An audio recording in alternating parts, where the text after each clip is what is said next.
First of all, your comments are disgusting. I've served my country. I've served my country for 34 years. I find your comments disgusting as well. I've served my country for 34 years. And yes, I held a 5-year-old boy in my arms in back of that tractor trailer. I knelt down beside him and said a prayer for him because I knew what his last 30 minutes of his life were like. And I had a 5-year-old son at the time.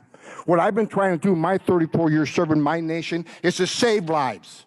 So for you to sit there and insult my integrity and my love for my country and for children, that's why this whole thing needs to be fixed. And you're the member of Congress. We agree on that. Fix it. We agree on that, but I disagree. But I also disagree with your characterization of immigrants as prone to criminality. People for 3 decades on this. Gentlemen, time is... Look, you want to know why there's 50,000 people in detention? You want to know why we have 1 million illegal entries in the United States? You want to know why we have these issues? Because you have failed to secure the border. You have failed to work with this president to close the 3 loopholes we've asked for 2 years to close. So if you want to know why this issue exists, you need to look in the mirror. You have failed American people for not securing the border and closing loopholes. Mr. Homan, please respect the chair and the authority of the chair. The time of the gentleman has expired. I've asked you politely to let me go beyond my time, and you let other people go beyond their time, but not to Tom Homan. He don't get me go beyond his time. Mr. Homan, we have approved an agreement between the Republicans and the Democrats with the ranking member. We increased the time of one member of Congress who was interrupted by a protest. That is done with the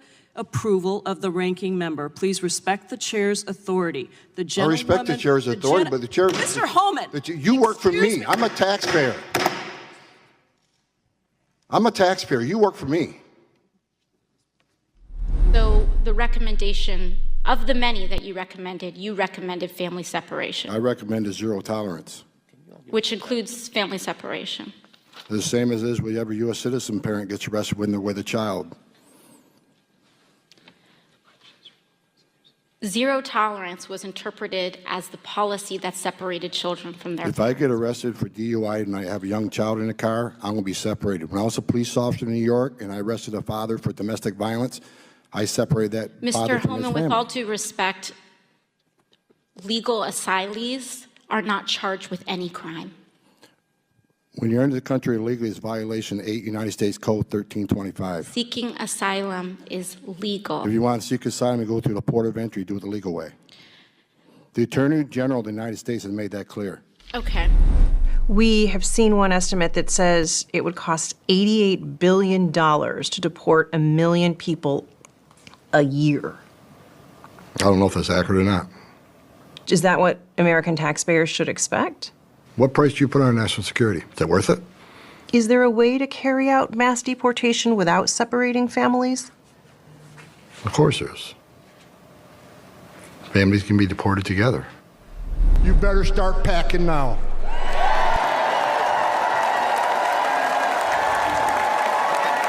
You're damn right. Because you're going home.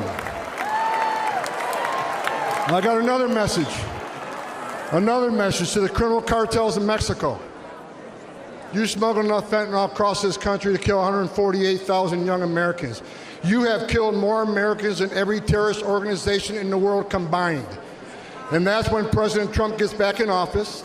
He's going to designate you a terrorist organization, and he's going to wipe you off the face of the earth. You're done. You're done. Why would you release 5 or 6 female children to one male sponsor? Why would you do that? So God help these children. God help these children. I love kids. And this administration, I don't want to hear another word about you being humane. You're putting children at risk. Record number of Americans are dying. Record numbers of migrants are dying. There's one guy who can fix this shit, and it's Donald Trump. Look, I knew President Trump was going to run before you did because I had dinner with him in Las Vegas about 6 months before he announced. And we were having dinner, and he looked at me and says, Tom, I think I'm coming back. If I come back, can I get you to come back? I says, I tell you what, sir, I'm so pissed off, I'll come back for free.